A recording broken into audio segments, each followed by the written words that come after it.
കൂട്ടുകാർക്ക് നല്ലൊരു ദിവസം ആശംസിച്ചുകൊണ്ട് മാമ്പഴത്തിന്റെ പുതിയ വീഡിയോയിലേക്ക് സ്വാഗതം. നമുക്ക് നേരെ കിരണിന്റെ കല്യാണിയുടെ ഇന്നത്തെ നല്ലൊരു വിശേഷം കേട്ടാലോ.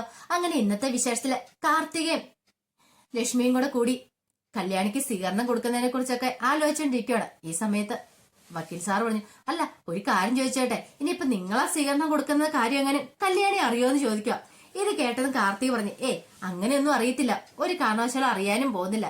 ലക്ഷ്മി പറഞ്ഞു, അതെ ഒരു കാര്യം ചെയ്തേരെ, എല്ലാം എനിക്ക് വിട്ടു തന്നേരെ, ഞാൻ വേണ്ടതുപോലെ കാര്യങ്ങളൊക്കെ ചെയ്തോളാം, കുറച്ച് കുട്ടികളെയും കൂടെ വിട്ടു തന്നാൽ മതി. ഇനിയിപ്പം മറ്റന്നാള് വരൂന്നല്ലേ പറഞ്ഞേ കല്യാണി, ആ സമയത്ത് എയർപോർട്ടിൽ പോയി കൂട്ടിക്കൊണ്ട് വരണമെങ്കിൽ അതും ചെയ്യാം. ഈ സമയം കാർത്തിക പറഞ്ഞു, കിരണം പോയി കൂട്ടിക്കൊണ്ട് വന്നോളൂന്ന് പറയാ. ഇനിയിപ്പം കിരണം കൂട്ടിക്കൊണ്ട് വരാൻ ചെന്നില്ലെങ്കിൽ നമ്മക്കാളും പോയി കൂട്ടിക്കൊണ്ട് വരാലോ എന്ന് പറയാണ്. ഈ സമയം കിരണിന്റെ മീറ്റിംഗ് എല്ലാം കഴിഞ്ഞ് അങ്ങനെ അവരെല്ലാം കൂടെ പോവാണ്. പിന്നീട് ക്രിസ്റ്റീയുടെ അടുത്ത് വന്നിട്ട് പറഞ്ഞു, അതെ എന്താണെങ്കിലും നീ ഉള്ളതുകൊണ്ട് മാത്ര ഇത്ര വലിയ വമ്പൻ ഒരു പ്രോജക്റ്റ് എന്നെ കിട്ടിയെന്ന് പറയാം. ഇത് കേട്ട് കഴിഞ്ഞപ്പോ ക്രിസ്റ്റീന പറഞ്ഞു, അതെന്താണ് എന്റെ കടമയല്ല സാറ്. ഇത് കേട്ടതും കിരൺ പറഞ്ഞു, അങ്ങനൊന്നുമില്ല, ഇതേ നല്ലൊരു ലാഭം കിട്ടിയിട്ടുണ്ടെങ്കിൽ അതിന്റെ ഒരു വിഹിതം കമ്പനി നിനക്ക് വരുമെന്ന് പറയാം.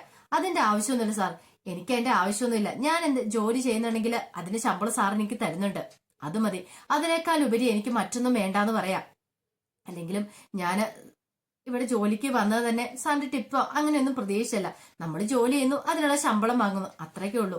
കാരണം കിരണിന്റെ മനസ്സ് കവരണം, കിരണിന്റെ മനസ്സിലേക്ക് കടന്നു ചെല്ലാനുള്ള ആദ്യ പടിയെന്നാണ് ക്രിസ്റ്റീനയെ ഡയലോഗ്സ് എല്ലാം അടിക്കുന്നത്. അങ്ങനെ അവിടെ നിന്ന് ഇങ്ങോട്ട് ഇറങ്ങിക്കഴിഞ്ഞും പെട്ടെന്ന് കിരണോട്, അയ്യോ എന്റെ ഭാര്യനെ ഞാൻ വിളിച്ചില്ലെന്ന് പറഞ്ഞുകൊണ്ട് ഫോൺ എടുക്കുവാണ്. ഈ സമയം ക്രിസ്റ്റീന മനസ്സിൽ പറഞ്ഞു, ഭാര്യയോട് സ്നേഹമുള്ള ഇത്ര ഒരുത്തൻ വെറുതെ അല്ല ആ മൂന്നാർ പറഞ്ഞ ഇവരെ തമ്മിൽ തകർക്കാന്ന് പറഞ്ഞാൽ അതത്ര എളുപ്പമുള്ള കാര്യമല്ലെന്ന്. പെട്ടെന്ന് ഫോൺ നോക്കിയിട്ട് പറഞ്ഞു, അയ്യോ ഫോൺ സ്വിച്ച് ഓഫ് ആണല്ലോന്ന് പറയാ. ഇത് കേട്ടതും ക്രിസ്റ്റീന പറഞ്ഞു, സാർ അതെ ആ മീറ്റിങ്ങിന് സമയത്ത് സാറിന്റെ കോള് വന്നിട്ടുണ്ടായിരുന്നു, ഞാൻ ആ സ്വിച്ച് ഓഫ് ചെയ്ത് വെച്ചേന്ന് പറയാ. പ്രധാനപ്പെട്ട മീറ്റിംഗ് അല്ലേ നടക്കുന്നത്, അതുകൊണ്ടാ. അതെ എത്ര പ്രധാനപ്പെട്ട മീറ്റിംഗ് ആണേലും കല്യാണി വിളിക്കുവാണെങ്കിൽ കോള് കട്ട് ചെയ്യരുത് കേട്ടോ, എപ്പോഴാണെങ്കിലും കല്യാണി വിളിക്കുമ്പോൾ തന്നേക്കണമെന്ന് പറയാണ്. ശരി സാർ ഇനി അങ്ങനെ ചെയ്തോളാന്ന് പറയാം. പിന്നെ ഭാര്യയെ വിളിച്ചോണ്ടിരിക്കുകയല്ലേ സമയം, ഇങ്ങേരക്ക് ഇത് എന്തൊരു പെൺകൊന്നര എന്ന് ക്രിസ്റ്റീന മനസ്സിൽ വിചാരിക്കുക. ഇങ്ങേരെയും കല്യാണിയും തമ്മിൽ അടർത്തി മാറ്റാനായിട്ട് കുറച്ച് താൻ ബുദ്ധിമുട്ടുമെന്ന് ക്രിസ്റ്റീനയ്ക്ക് നന്നായിട്ട് മനസ്സിലായി. ഈ സമയം കല്യാണി ആകെപ്പാട് ടെൻഷൻ അടിച്ചിരിക്കുക. ഇതുവരെയായിട്ടും കിരണേട്ടൻ വിളിച്ചിട്ടില്ല, ആ ഒരു വിഷമം കല്യാണിന്റെ മുഖത്തുണ്ടായിരുന്നു. അപ്പോഴാണ് കിരണിന്റെ ഫോൺ കോൾ ചെല്ലുന്നത്. പെട്ടെന്ന് കിരൺ പറഞ്ഞു, അതെ സോറി കിട്ടുമെന്ന് പറയാം. എന്തിന്? അല്ല ഫോൺ സ്വിച്ച് ഓഫ് ആക്കി വെച്ചിരിക്കുവായിരുന്നു പറയാം. അതെ പ്രധാനപ്പെട്ട ഒരു മീറ്റിംഗ് നടക്കുമായിരുന്നു, അതുകൊണ്ടാന്ന് പറയാം.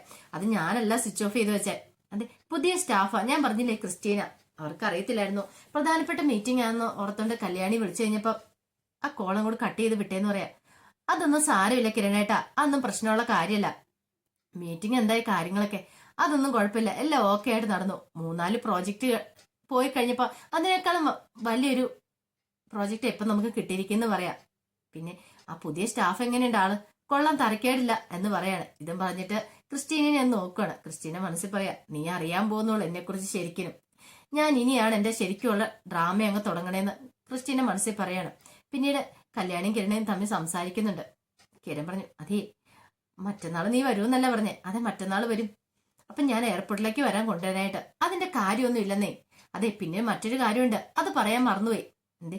മഹിളാ സമാജത്തിൽ നിന്ന് വിളിച്ചിട്ടുണ്ടായിരുന്നു ഒരു ലക്ഷ്മി മാഡം, അവര് വിളിച്ചിട്ട് എനിക്ക് സ്വീകരണം തരുന്നുണ്ടെന്ന് പറഞ്ഞു. അപ്പൊ അതിന് ചെല്ലണമെന്ന് പറഞ്ഞു, അതും മറ്റന്നാളാന്ന് പറയണം. ഇത് കേട്ട കിരൺ പറഞ്ഞു, ആഹാ അത് കൊള്ളാലോ.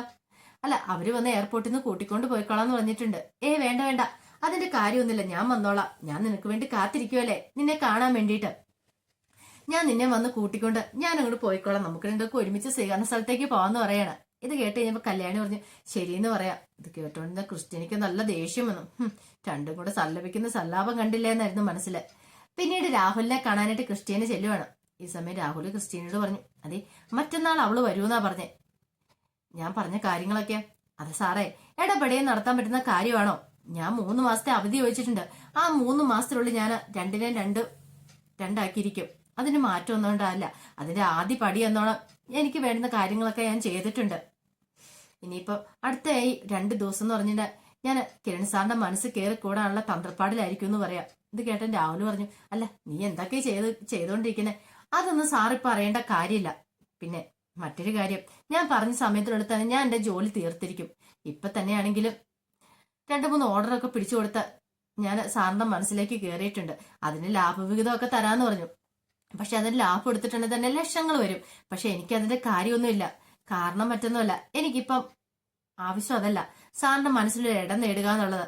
ഇങ്ങനെ നമ്മൾ ചില കാര്യങ്ങളൊക്കെ വിട്ടുകൊടുത്താലേ നമുക്ക് ജീവിതത്തിൽ ഉയരത്തിൽ എത്താൻ പറ്റുള്ളൂ എന്ന് പറഞ്ഞവർക്ക് ഇവിടെ നമ്മൾ ചിലടത്ത് തോറ്റു കൊടുക്കണം. തോറ്റു കൊടുക്കാന്ന് പറഞ്ഞാൽ ചിലതൊക്കെ നമ്മൾ വേണ്ടാന്ന് വെക്കണം. എങ്കിൽ മാത്രമേ നമ്മൾ ഉദ്ദേശിച്ച കാര്യങ്ങളൊക്കെ നടക്കുള്ളൂ എന്ന് പറയണം. ശരി ശരി, അതെ, അവരെ അങ്ങനെ വേർപ്പെടുത്താനായിട്ട് എത്ര എളുപ്പമുള്ള കാര്യമല്ലെന്ന് പറയാം. അതൊക്കെ എനിക്ക് അറിയാം സാറേ. സാർ അതുകൊണ്ട് ധൈര്യമായിട്ടിരുന്നു, ഒന്നുകൊണ്ടും പേടിക്കണ്ട. അതെ, ഈ ക്രിസ്റ്റീനെ എന്ത് വേണമെന്ന് ക്രിസ്റ്റീനക്ക് നന്നായിട്ട് അറിയാന്ന് പറയണം. സാറ് കാത്തിരുന്നു ആ സന്തോഷ വാർത്ത കേൾക്കാനെന്ന് പറഞ്ഞിട്ട് ക്രിസ്റ്റീനെ അവിടെ നിന്ന് എഴുന്നേറ്റ് പോകുന്നേ. പിന്നീട് പ്രകാശനും കാർത്തിയും കൂടെ കാറിനകത്ത് വീട്ടിലേക്ക് പോവാണ്. ഈ സമയത്ത് പ്രകാശനോട് കാർത്തിക പറഞ്ഞു, അതെ, ഇനി 1 മാസത്തിനുള്ളിൽ തന്നെ അമ്മ വരുമെന്ന് പറയാണ്. ആഹാ, ഇത് കേട്ട് കഴിഞ്ഞാൽ പ്രകാശിന്റെ മുഖത്ത് ഭയങ്കര സന്തോഷം വന്നു. ദേ, അമ്മയ്ക്കാണെങ്കിൽ അച്ഛനെ കാണുന്ന ഭയങ്കര മോഹമുണ്ട്. ഇത് കേട്ടൻ പ്രകാശം പറഞ്ഞു, എന്നാ പിന്നെ അമ്മയോട് ഇങ്ങോട്ട് വരാൻ പറഞ്ഞാൽ പോരെ, ഒന്ന് കാണുമെങ്കിലും ചെയ്യാലോ, അല്ലെങ്കിൽ ഒരു ഫോട്ടോ എങ്കിലും അയച്ചു തരാൻ പറ, എനിക്ക് കാണാലോ എന്ന് പറയാം. അത് പിന്നെ അതെങ്ങനെയാ ശരിയാന്ന് വെച്ചാ, അമ്മയ്ക്കാണ് ആഗ്രഹമുണ്ട്, നേരിട്ട് കണ്ടാൽ മതി, അതാണ് അമ്മയുടെ ആഗ്രഹം, അതിനു മുമ്പ് കാണലെന്ന് ആഗ്രഹം ഉണ്ടെന്ന് പറയണം. അങ്ങനെ അവർ സംസാരിച്ച് ഒരു കായൽക്കാരുടെ അതിൽ കൂടെയാണ് പോണേ. ഈ സമയത്ത് പ്രകാശം പെട്ടെന്ന് വണ്ടി സൈഡ് ഒതുക്കി നിർത്തുവാണ്. അതെ, 5 മിനിറ്റ് ഇവിടെ നമുക്ക് റെസ്റ്റ് എടുത്തിട്ട് പോകാന്ന് പറയണം, സംസാരിച്ചിട്ടൊക്കെ പോകാന്ന് പറയണം. അങ്ങനെ ആദ്യം പ്രകാശൻ ഇറങ്ങി, പിന്നീട് കാർത്തികയും കൂടെ ഇറങ്ങുവാണ്. പ്രകാശന് ഇറങ്ങി കഴിഞ്ഞ് കഴിഞ്ഞപ്പോഴത്തേനും കാർത്തിയോട് പറഞ്ഞാൽ, ഞാനിവിടെ നിർത്താന്ന് പറഞ്ഞ് കുറച്ച് സമയം ഇവിടെ കാറ്റെ കൊണ്ട് നമുക്ക് സംസാരിച്ചിട്ട് പോകാം, അത് വിചാരിച്ചാന്ന് പറയാം. ഇത് കേട്ട് കഴിഞ്ഞാൽ കാർത്തി പറഞ്ഞു, അമ്മയ്ക്കാണെങ്കിൽ അച്ഛനെ കാണാനായിട്ട് കൊതിയാവുന്നുണ്ടെന്ന് പറയാം. അമ്മ എന്നോട് ഫോൺ വിളിച്ചിട്ട് പറഞ്ഞു, എപ്പോഴും അമ്മയ്ക്ക് അച്ഛനെ കുറിച്ച് പറയാൻ മാത്രം സമയമുള്ളെന്ന് പറയാം. ഇത് കേട്ടതും പ്രകാശം പറഞ്ഞു, എല്ലാം എന്റെ ഭാഗ്യം, അതുകൊണ്ടാന്ന് പറയാം. ഈ സമയം കാർത്തി പറഞ്ഞു, അല്ലാലും ഇതിനെ ഇപ്പൊ നീട്ടിക്കൊണ്ട് പോയിട്ട് കാര്യമില്ല, എത്രയും പെട്ടെന്ന് തന്നെ അച്ഛൻ്റെ അമ്മയുടെയും കൂടെ വിവാഹം നടത്തണമെന്ന് പറയാം. പ്രകാശം പറഞ്ഞു, അത് ശരി തന്നെയാ. കാർത്തി ചോദിച്ചു, അല്ല വിക്രം ഇതിന് സമ്മതിക്കുമെന്ന് ചോദിക്കുക. അമ്മയ്ക്കാണെങ്കിൽ ഒരു രജിസ്റ്റർ ഓഫീസിൽ വെച്ച് വിവാഹം നടത്തിയാൽ മതിയെന്നാ.